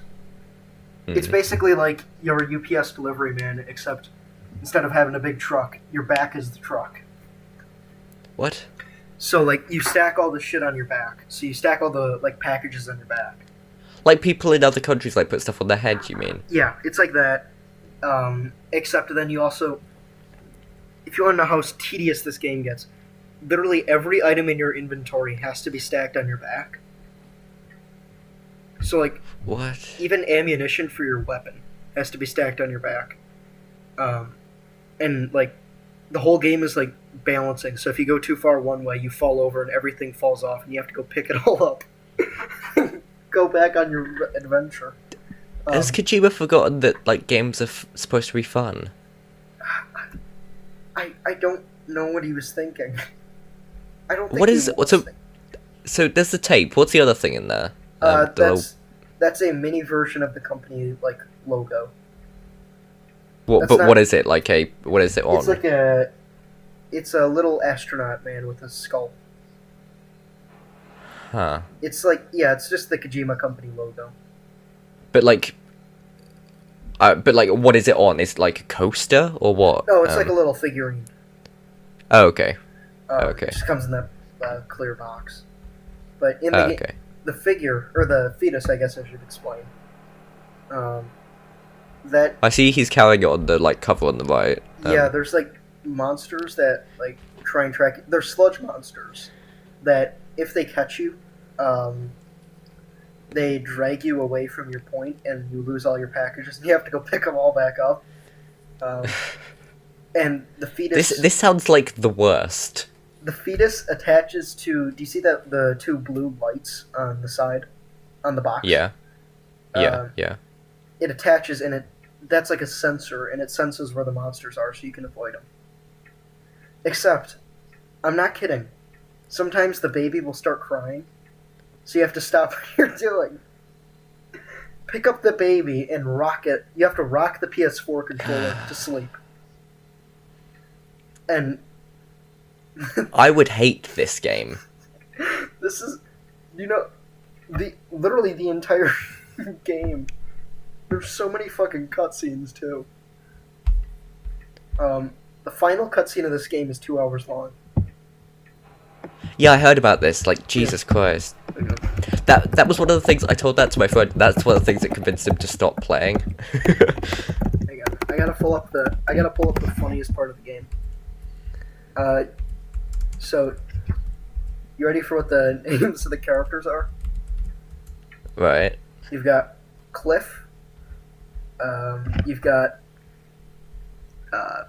Fragile. You've got Del Toro as Dead Man. You've got Mama. You've got Hurt Man. You ready for the best one? Yeah. Die Hard Man. What? That's a character's name in the game. Die Hard Man. Yes. It's die, then it's a hyphen, then it's Hard Man. All one word. Die Hard Man. Fucking Bruce Willis. It's... Oh my god. I don't know what he was thinking. It's like he tried to make the worst possible decision at every turn. It's like the Lion King remake. I think one of these days I'm going to recommend Death Stranding as my film of the week. And then we'll all have... film Death Stranding, yeah. I mean, why doesn't Kojima just make movies at this point? That's all he wants to do. It sounds like he wants to, yeah. That's all he wants to do. I mean, he hangs out with only people who are, like, film celebrities. And, like... Yeah, like... His movies are 40 hours... Or his games are 40 hours long and are, like, fucking movies, basically. And, 39 hours of that is cutscene. Should I go through Death Stranding? No. I'm very tempted to try and replay it. Don't do that to yourself. Anyway, any more questions? Do we have any other questions? You want to add everything again? Nah, I feel like people would get pissed off. Favorite Crowman character? George Lucas. No. Yeah, George Lucas, that's my answer, because he's the only one I remember. Wasn't Hitler in it? Or something? Was he? I don't know. I don't remember this. I don't remember the movie at all. Neither. Don't remove this Yamcha. We still want to be sponsored by Productions. I love Crowman. I love every Crowman. Day. Well, because I think Jack's putting us in the in the Crowman novelization at some point, in one of the Jesus. front pages, something about the Flushcast. God. Thoughts on AOC? Is Opposing Force ever coming out? Oh yeah, Opposing Force. Hopefully. Wasn't that supposed to be coming out 6 months ago? It's supposed to be out in December. Yeah. It's done. They just need to edit it. I thought it was just the music they needed to do. No, apparently it's like, oh yeah, that, and then Evan hasn't edited it at all. Oh, okay. Well, come on, stop slacking, Evan. Evan, I'm gonna DM him. And be, hey, buddy. Hey, listen to me, man. Wait, Okay. he's playing Fortnite right now. I'm gonna go to him and say, hey, listen. Bullet will finish editing it if you need him to, but like, you should do it. Imagine if they contacted you and said you gotta edit the opposing force. I would. Not gonna lie, I would try to sabotage it. I mean, would it really be that hard? Probably not. I mean, Production Today's short film recently, did you watch that? I did not. Mortal Friendship. I got a feeling that your attempts at sabotaging it would just make it better.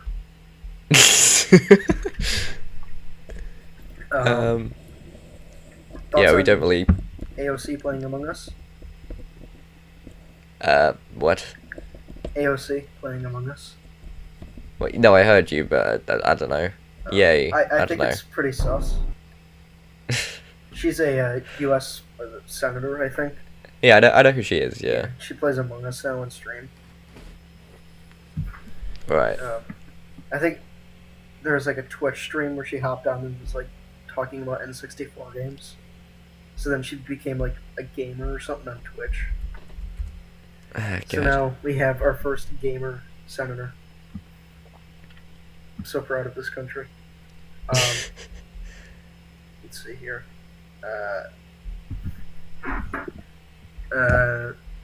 What is your opinion on Mortal Kombat Scorpion's Revenge Bullet? I know how much of a fan you are of Mortal Kombat, so... I have no idea what that is. I know what it is, actually. It's an animated movie. But other than that, I couldn't tell you a damn thing about it, other than it probably has Scorpion in it. And he probably gets revenge somehow. Oh, I've got a topic, actually. Oh, yeah? Lord of the Rings, The War of the Rohirrim. Oh, yeah, that got announced yesterday. That is the weirdest fucking announcement, but I kind of love it. Yeah, we were confused yesterday. It's weird, isn't it? First of all, if it's animated by an American studio, it's not anime. It may have an anime style, but it's not anime.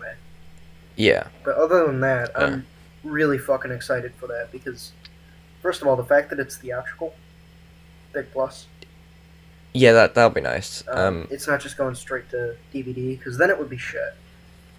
You know, it probably. Yeah, this feels like they're putting some actual money into it, and they've confirmed, I think, that it's in the Peter Jackson universe. So. Yeah, and I mean, if you're doing I assume this will be at least PG-13. It may even be. I'd hope so. Yeah. I wouldn't be surprised if this is rated R. I'm doubting that. I don't know. Well, they did say it's about the bloody history of Helm's Deep, so that kind of makes me think they're going to go a bit blood heavy. But I don't know. Maybe I don't know. I'm going to go for. I think they'll go. I for would say PG-13. Yeah, PG-13. Like, I think I wouldn't put that out of the. I wouldn't put that out of the cards, especially when you consider how big of a hit R-rated animated movies like us. Is it a Sausage Party or fucking that really set awful. The precedent. God, I hate that movie. I'm gonna recommend that one day. No. It'll be amazing. You're banned from the podcast. That'll be my way. That'll be my way out. If I ever want to just leave, I'm just gonna recommend Sausage Party endlessly. But yeah, I mean, it feels a bit. I mean, the name is confusing. I think calling it Lord of the Rings. I get why they're doing it because first of all, because brand recognition. Brand recognition. They probably want to. I imagine the Amazon show is not going to be called Lord of the Rings, so they probably want to set apart from that. Yeah. Is the Amazon show in the movie universe? I don't think so. Okay. I doubt it. But I want it to be good, but I'm not convinced that the Amazon show is going to be good. I'm more excited for this movie, to be honest. Yeah, same. Like, first of the all, Amazon show. Like, I'm not. I mean, the 2 episodes of Game of Thrones I've seen were both shite. So, and this feels like it's trying to be Game of Thrones. I mean, I'm gonna reserve judgment till we see stuff from it. Yeah. Well, I mean, obviously, yeah, but that's just the impression I get. I am going to be interested to see, first of all, how long will this movie be? Is it going to be Yeah. Peter Jackson length? Because I think. Oh God, I hope not. From what I read, aside from Peter Jackson giving his blessing on the film, it's not like he's not involved with it, which is As much as I interesting. love him, I think I like that. As much he's as I not really like involved? his stuff, yeah, I like that it's someone else. I'm okay with him not directing, but I would have liked to have seen him produce it, possibly. Have some. If it's got his blessing, I think it's fine. It's fine, but it would have been nice to see him have some involvement in the world still. It's kind of like seeing George Lucas leave Star Wars. It's bittersweet, Yeah. I mean, it's not necessarily him leaving. It's just. He's not involved with this, which feels weird. But I don't know. I mean, he left after Hobbit 3. He hasn't been involved since then, really. I don't think he'd ever want to return after Hobbit 3. I'm gonna be honest. I think those movies probably took a big toll on him personally. Probably, yeah. I mean, he didn't want to do them, so. He didn't. He especially didn't want to go back and do re-edits to make it 3 films. Yeah, you could tell. Just him. I don't think he's very happy with those films. Maybe not. Yeah. I remember seeing. Anyway. Have you seen he talks about how he had to just wing it. Yeah, I've seen that. Yeah. Anyway, this is Hobbit talk. You can watch episode. What was it? 9, 10? Something like that. I think no, it was 8. I think. Yeah. But yeah, listen to episode 8 for our full thoughts on the Hobbit. It's fine. But, it's good. That movie should be interesting to see. Yeah, because at first when the announcement came up, I was like, it read like it was just like an animated recreation of the Battle of Helm's Deep, but I'm glad it's not that. I'm also going to be weirdly interested to see what. First of all, are they going to have any recognizable names in there? How is it going to tie into the universe? But do you mean how? By that, do you mean like characters or like actors? Well, do you mean like recognizable actors or what? Bit about recognizable actors mostly. Who are they gonna What actors are they gonna bring into this? Because it's following Helm Hammerhand, who is the King of Rohan. So who are they gonna get to play him? Yeah. I mean, yeah, I'm looking forward to it. It's more interesting than the Amazon show, which just. Yeah. I mean, it's not like the Amazon show. Like, The Boys is great. That's a great show. And that's an Amazon show, but, I don't know. I don't have a whole lot of faith. Yeah, as I said, it feels like it's trying to be Game of Thrones instead of its own thing. I mean, that's all just speculation on my point. It could be amazing. I could love it. Yeah, but I don't know. Next question. What's your favorite YouTuber? Do you have one? Probably Red Letter Media. We'll go with. I haven't really watched them. I've seen their. Are they the one who did the Phantom Menace review, like the iconic one? Yes. Yeah, I've seen that. Let's see my subscriptions. I mean, Scott DeWaz is another good one. Yeah, I'll see if I can do like a top 5. Oh, this isn't like an all-time favorite, but it's one that I've been listening to lately. JCS is good. I don't know who that is. He's one of his videos fucking exploded recently. In 2 weeks, it's gotten 36 million views. Fucking Jesus. For comparison, his second video, the one before that, released 5 months ago and has 18 million. Oh, so God. This is fucking huge. But he does analyses of criminal investigations. Okay. So he'll investigate, or the interrogation specifically. So he'll basically show an interrogation and then talk over it and talk about what tactics the investigators are using and what the responses of the people who are being accused, what those sort of represent. That's cool. the one that got really big was analyzing a school shooter who pretended to be an insane person. Is this the thing you logged on Letterboxd today? Yes. Yeah, I've been meaning to watch that after I looked at that. Yeah, It's- it looked interesting. Yeah, it's really interesting because it sort of shows. He shows like before he gets into it, he shows like what an actual crazy person acts like in like one of those situations, and then he shows this guy who's like very clearly pretending. Is it this what pretending to be crazy looks like? Yeah. And I've added that to my watch later. All of his videos are really good. There's not one of them that's like bad. Let's see. One of them is interesting because he's showing like how a cop who's being interrogated acts. Okay. Yeah. I'll go through a couple of well, I won't really. I'll just say them. There's like a top 5 in no particular order. First one, quite a small YouTuber. Have you heard of Calvin Dyson? I have not. He does like James Bond related reviews and stuff. Yeah, I like him. Next, you probably know Jang Bricks. I do. Yeah, I really like his Lego reviews. Yeah, I really like his stuff. Next one, Jenny Nicholson. You probably know her. She's good. Yeah, I really like her videos. Yeah, Scott the Was, obviously, is one of my favourites. And last one, I think you've mentioned him before, but Summoning Salt. Oh yeah, he's fantastic. He's probably Yeah. my favorite, to be honest. Love that guy. Yeah, like he puts so much effort into his videos. It's really nice to see. I've got a few more that I can go over.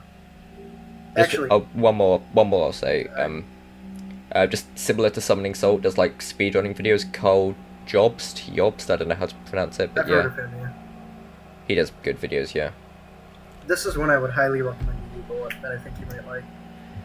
Oh yeah. Very in-depth videos. Frederick Knudsen. I don't know if you've heard of him. Frederick. It's I kind have of a not. weird How do spelling. you spell Knudsen?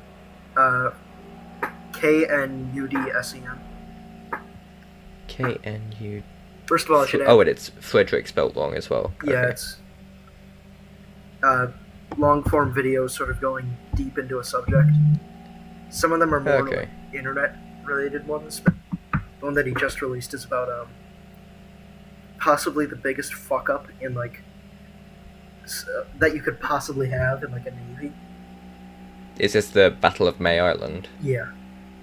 I'll add that to my watch later. Yeah. That one's it's equally like funny because you're listening to it and you're like, how the fuck did they fuck up this badly? But then it's really depressing when you think about how many people died because like British generals were just fucking stupid, and like they tried to make steam-powered fucking submarines, and all of them were just horrible failures. Yeah. Let's see, other good, yeah. There's basically all of his videos are fantastic. Oh, another one I like Lemino. Do you know I have him. Yeah, him? he's great. He did a relevant to what we talked about earlier. He did a DB Cooper video, which I Oh, yeah. really liked. Mr. Sunday Movies, I like. He's good. I like him. Blame It on Jorge, I like. I don't know who that is. He does like lost media stuff mostly. Oh, okay. Let's see here. Oh, Michael Reeves, is someone I like. I have not seen him. He does like weird, like builds weird shit. So we got. There's a few others. I'm just looking through this whole list because there's like a lot. As much as he's like a meme, I do like Chris Duckman's reviews. Oh yeah, he's a good reviewer. Yeah, I mean it's fun to meme about him, but yeah, he is a good reviewer. Yeah. I like And, actions. uh, sorry. About Chris. Yeah, sorry. I do have a lot. I do have quite a lot of respect for him after his Jehovah's Witness video he did earlier this year. That was yeah. Actions I like. I don't know if you've seen him. I think I've seen like 1 or 2 videos from him. He does get really weird shit. And then Hello Greedo, I like. Oh yeah, he's good. I haven't really watched him any time recently, but I do like his stuff. Yeah. He hasn't had like any new videos in months. Oh, okay. See, his last like proper video. Let's see if he did. Because most of his videos recently have been streams.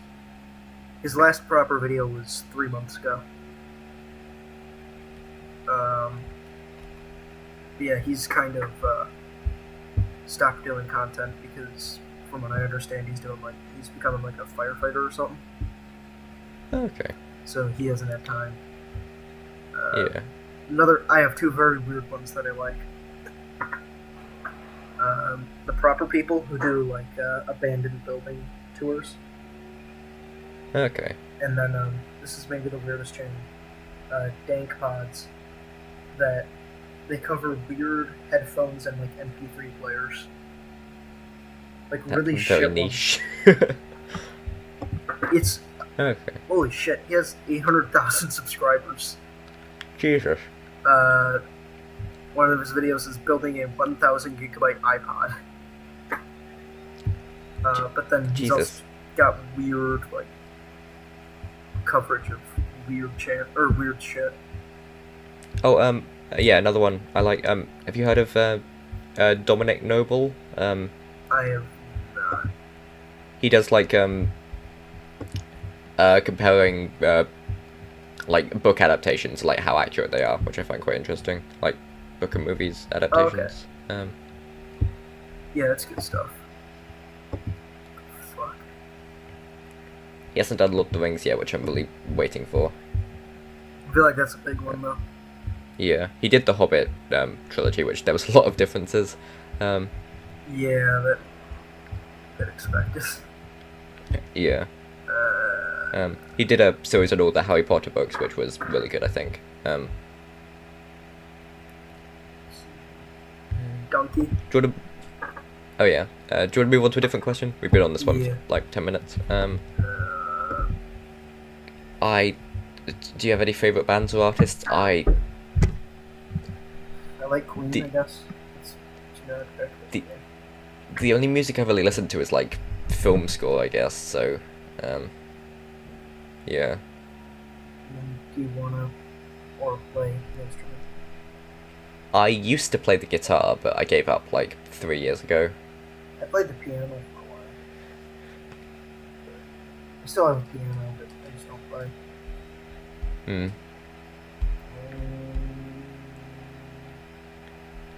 Best Minecraft song parody. Do you want to call it quits here? We've done like 2 hours now. Yeah, that should sure. be enough. Why not? Oh, it's my episode next week, I think. So what are we doing? that is the Doctor Who movie with John. Should we also plan out more guests? I think John's the only one we have coming up. I think. About other ones. Yeah, I'd like Colgate to be on at some point. I think. Air Jordan probably would. Oh yeah. OJ said he wanted to. Oh yeah. Dylan. Yeah. Although I do think, let's not go overboard with guests. No, yeah, that's all I'll we don't want say, to do what we did in the first few episodes.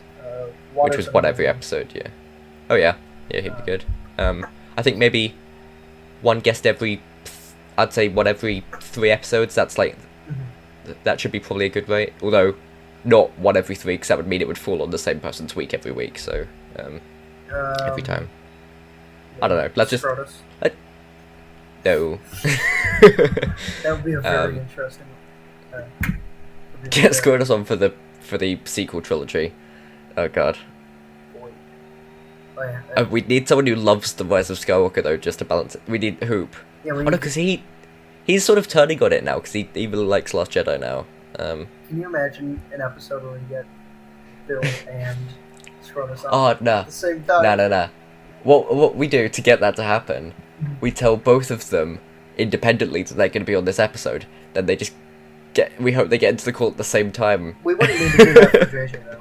He'd do it anyways if we told him. Scrotus. Oh, he's chaotic, yeah. He'd fucking love that. We just have to get Scrotus on before him. Yeah. And then let the fighting commence.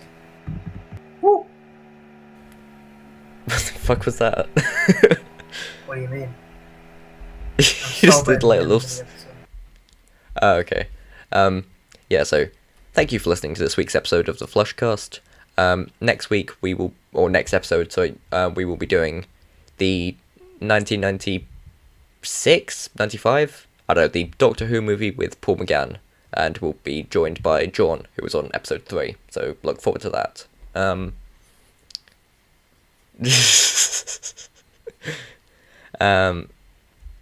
Yeah, so hopefully Yamcha's here and everyone's here, but if Yamcha's here, there's a good chance that I won't be there. I don't know how I'm the only person who's been able to turn up to every episode. One of these days you're gonna miss an episode,